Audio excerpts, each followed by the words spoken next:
कैसे हो बच्चों? मुझे उम्मीद है आप बहुत अच्छे होगे और अपनी पढ़ाई कर रहे होगे। तो चलिए बच्चों, आज का टॉपिक हमारा use of would and should.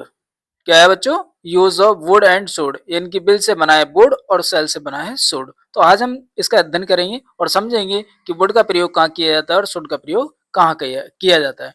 तो सबसे पहले समझते हैं बच्चों डेफिनेशन, मतलब परिभाषा। विल और वुड मॉडल वर्ब्स हैं, उधर सेल और शुड भी मॉडल वर्ब्स हैं। ये आपको ध्यान रखना। इसके बाद हमेशा बी1 यानी कि वर्ब की फर्स्ट फॉर्म आती है, यानी कि बेस फॉर्म आती है। ये आपको ध्यान रखना है। जितने भी आपके चाहे कैन है, कुड है, मे है, माइट है, ऑट है, शुड है, मस्ट है, सबके साथ आपको वर्ब की फर्स्ट फॉर्म लगानी है। तो यहाँ तो बात क्लियर हुई। चलिए बच्चों, आगे चलते हैं और समझते हैं इसका स्ट्रक्चर क्या होता है। स्ट्रक्चर का मतलब है कि आप सेंटेंस को बनाएंगे कैसे, कि सब्जेक्ट प्लस विल या वुड प्लस वर्ब की फर्स्ट फॉर्म यानी कि बेस फॉर्म का प्रयोग करेंगे। तो सबसे पहले समझते हैं बच्चों बिल का प्रयोग, यानी कि यूज ऑफ बिल। वैसे तो आप जानते हैं कि जब फ्यूचर इंडेफिनिट टेंस बनाते हैं तो उसमें विल और शैल का प्रयोग किया जाता है, लेकिन फिर भी यहाँ भी एक समझना जरूरी है वुड से पहले, क्योंकि एक बेस को समझना बहुत जरूरी है। तो वैसे भी वहां इतना क्लियर करके नहीं बताया जाता है, लेकिन यहाँ मैं आपको बता देता हूँ कि विल का प्रयोग कहाँ कहाँ करते हैं, किस तरीके से करते हैं।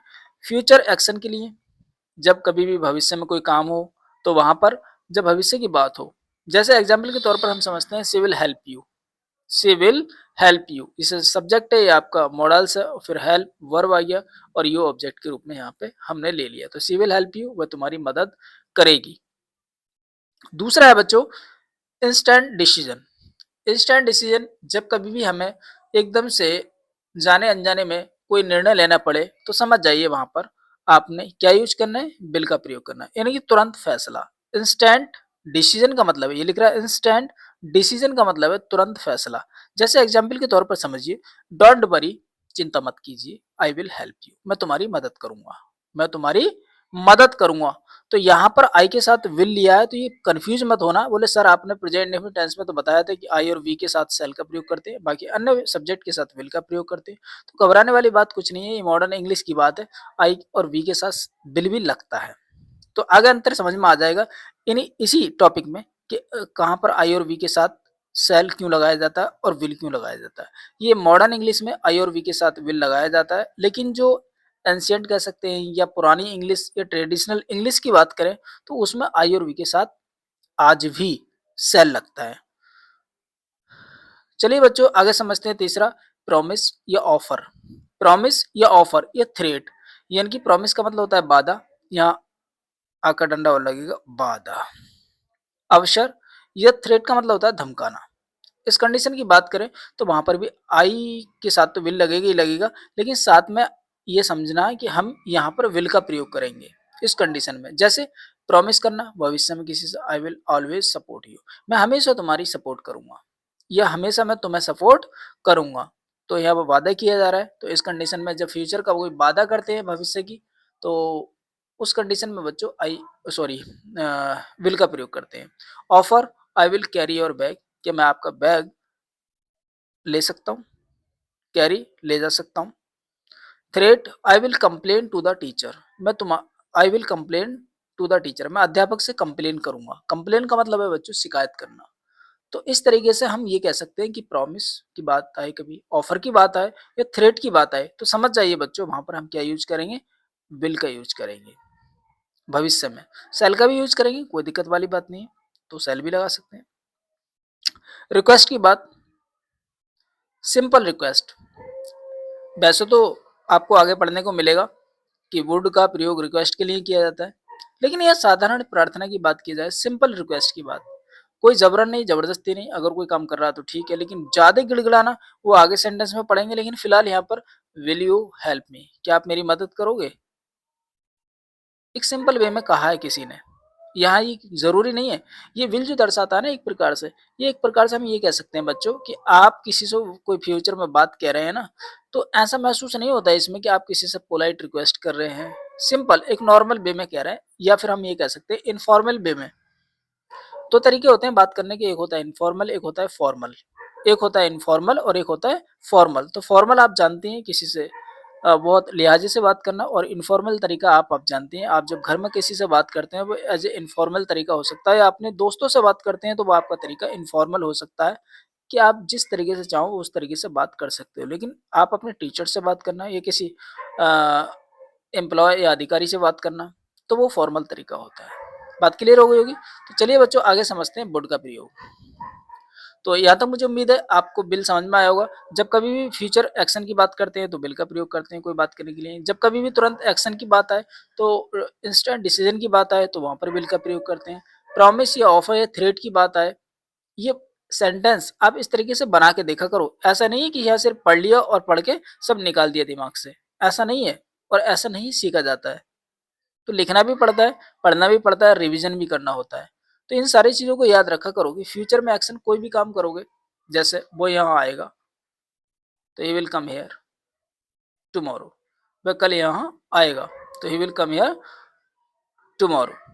तो जाहिर सी बात है विल लगा दिया, फ्यूचर एक्शन की बात हो रही है ना, फ्यूचर में कोई काम हो रहा है।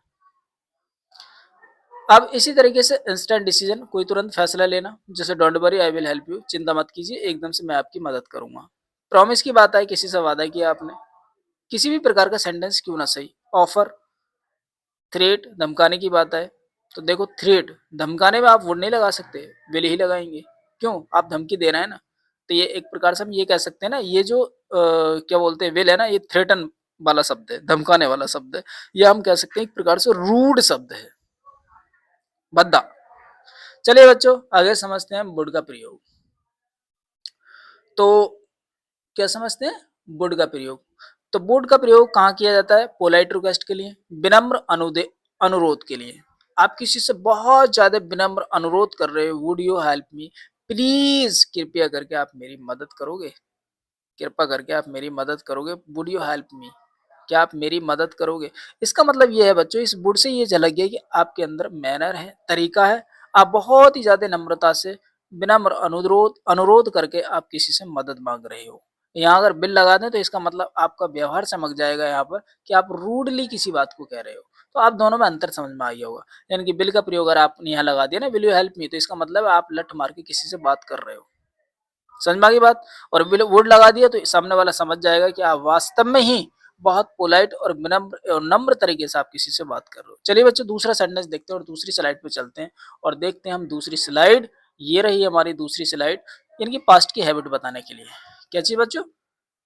पास्ट की हैबिट बताने के लिए, यानी भूतकाल की आदत बताने के लिए। जब कभी भी जैसे माय ग्रैंडफादर, मेरे जो दादाजी थे, वो टेल अस स्टोरी, वो हमें क्या सुनाया करते थे? कहानियां सुनाया करते थे। ये कह कहानियाँ बताया करते थे या सुनाया करते थे। टेल का मतलब वैसे तो कहना होता है, लेकिन यहाँ पर सेंस निकल के आएगा, वो हमें सुनाया करते थे। इमेजिनरी या कंडीशनल सेंटेंस। इमेजिनरी का मतलब जब कल्पना करके किसी सेंटेंस को बोला जाता है। कल्पना एवं शर्त वाले वाक्य। कल्पना क्या हो सकती है? जैसे एग्जाम्पल के तौर पर समझिए बच्चों, it if I were rich, काश मैं अमीर होता। वैसे देखो ये सेंटेंस आई के साथ वर लगाया, आई के साथ वर लगता नहीं है। तो यहाँ पर समझ जाओ बच्चों, अगर आपसे कोई पूछ रहा है कि आई के साथ वर कब लगाते हैं, तो यहाँ पर बता सकते हैं आप, जब कभी हम इमेजिनरी बात करते हैं, कल्पना में भरी बात करते हैं, काश में प्रधानमंत्री होता, if I were prime minister of India, काश में भारत का प्रधानमंत्री होता। तो यहाँ पर इमेजिनरी वाले में, कल्पना वाले सेंटेंस में आप आई के साथ क्या लगाओगे? वर लगाओगे। यहाँ वाज लगाने की जरूरत नहीं है। तो समझ गए बच्चों, जब कभी भी कल्पना वाले, काश में पक्षी होता, इफ आई वर वर्ड्स, समझ में आ गई बात? काश में प्रधानमंत्री होता, if I were the prime minister. If I were rich, काश मैं अमीर होता, तो I would buy a car, तो मैं क्या खरीदता? एक कार खरीदता। यहाँ पे पोलाइट की बात आ गई, यहाँ पे आई के साथ वर की बात आ गई। कंडीशनल सेंटेंस भी हो गया बच्चों। कंडीशनल का मतलब क्या है? कंडीशन क्या है? या अमीर होने की, और अमीर होता तो गाड़ी खरीदता। समझ में आ गई बात? ये तो या तब की अंग्रेजी के लिए कॉमा लगाते हैं। हिंदी में अगर अर्थ निकालोगे ना तो या तब का, तो हिंदी में तो या तब लिख सकते हैं और इंग्लिश में कॉमा लगाते हैं। इफ आई वर रिच, काश मैं अगर अमीर होता तो I would buy a car, मैं एक कार खरीदता। बात समझ में आ गई होगी बच्चों? चलिए बच्चों आगे चलते हैं और दूसरा समझते हैं कि कहां पर हमें जी प्रेफरेंस, प्रेफरेंस का मतलब होता है पसंद। I would like to drink tea, मैं सिर्फ चाय पीना पसंद करूंगा, मैं वहां जाना पसंद करूंगा, मैं खेलना पसंद करूंगा, मैं यहाँ बैठना पसंद करूंगा। I would like to sit here, I would like to play cricket, मैं क्रिकेट खेलना पसंद करूंगा। I would like to sit here, मैं यहाँ बैठना पसंद करूंगा। तो जब प्रेफरेंस की बात आए तो उस कंडीशन में भी बच्चों क्या यूज करते हैं, वुड का प्रयोग करते हैं। तो मुझे उम्मीद है आपको वुड और विल पसंद आया होगा, समझ में आया होगा और आप समझ गए होंगे। तो नो डाउट अपने हिंदी से इंग्लिश के एक या दो सेंटेंस आप कमेंट बॉक्स में जरूर लिखिएगा कि सर हमें पसंद आया और हमने ये सारी चीजें सीखी।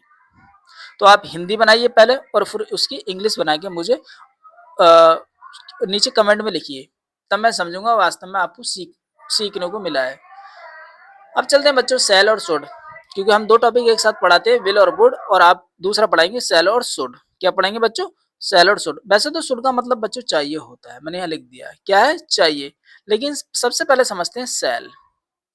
तो सेल का प्रयोग फ्यूचर फर्स्ट पर्सन आई और वी के साथ पुरानी ट्रेडिशनल इंग्लिश में, मैंने आपको जब मैं विल और वुड पढ़ा रहा था ना, तो उसी समय बताया था कि आपको सेल का भी समझ में आएगा आगे, और मैंने लिखा है चीजों को। यानी कि पुरानी ट्रेडिशनल इंग्लिश में हम क्या यूज करते हैं, फ्यूचर में फर्स्ट पर्सन आई और वी के साथ सेल का प्रयोग लगाते हैं। जैसे आई शैल गो टुमारो, मैं कल जाऊंगा, मैं कल जाऊंगा। क्लियर होगी बात, आगे चलिए।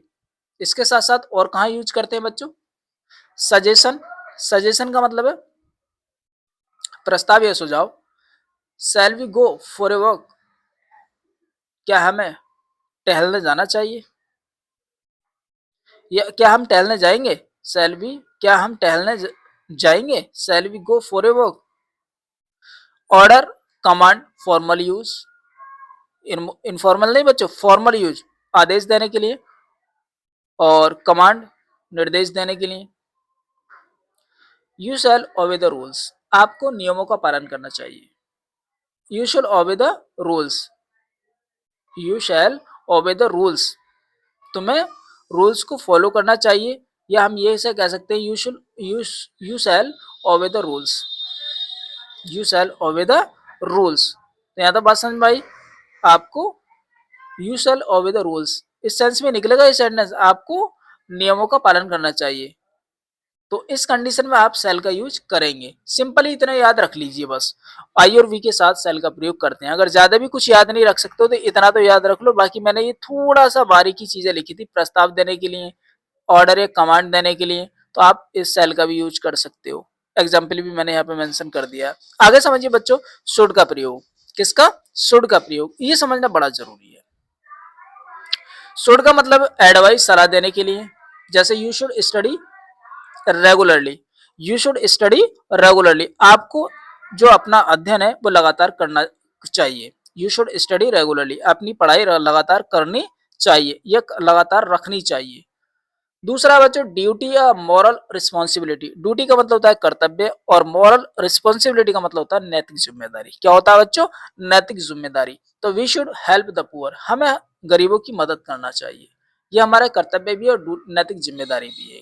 क्या है बच्चों, नैतिक जिम्मेदारी। ड्यूटी या मॉरल रिस्पॉन्सिबिलिटी, कर्तव्य या नैतिक जिम्मेदारी। We should help the poor, हमें गरीबों की मदद करनी चाहिए। दूसरा है बच्चों, आगे देखिए, एक्सपेक्टेशन। एक्सपेक्टेशन संभावना या उम्मीद, संभावना या उम्मीद के सेंस में हम क्या लगाते हैं बच्चों, शुड का प्रयोग करते हैं। वी शुड बी, वो sorry, he should be at home now, वह इस समय घर पर ही होगा, होना चाहिए। ही शुड बी, उसे होना चाहिए, एट होम, घर पर, नाउ, इस समय उसे घर पर होना चाहिए। ऐसी संभावना, ऐसी उम्मीद है, कुछ कहा नहीं जा सकता, क्लियर नहीं है। अगर क्लियर होता तो आप कुछ और लगाते, लेकिन he should be at home now, इस समय उसे घर पर होना चाहिए। कंडीशनल सेंटेंस किसमें बच्चों, कंडीशनल सेंटेंस में शर्त वाले वाक्य। कौन से, शर्त वाले वाक्य। If you study hard, if you study hard, यदि आप कठिन मेहनत करते हैं, यू शुड पास, आप पास हो जाओगे। आप क्या हो जाओगे बच्चों, पास हो जाओगे। तो मुझे उम्मीद है आज हमने समझा विल और वुड, सेल और शुड। इसको एक बार नहीं, दो बार आप चीजों को रिवाइज करिए। तो शुड का मतलब होता है चाहिए, जब कभी भी आपको वहां बैठना चाहिए, यहाँ आना चाहिए, एकदम नॉर्मली या पोलाइट वे में हम कह सकते हैं। जबरदस्ती कुछ नहीं है, अनिवार्यता कुछ नहीं है, तो आप शुड का प्रयोग करेंगे उस सेंटेंस में।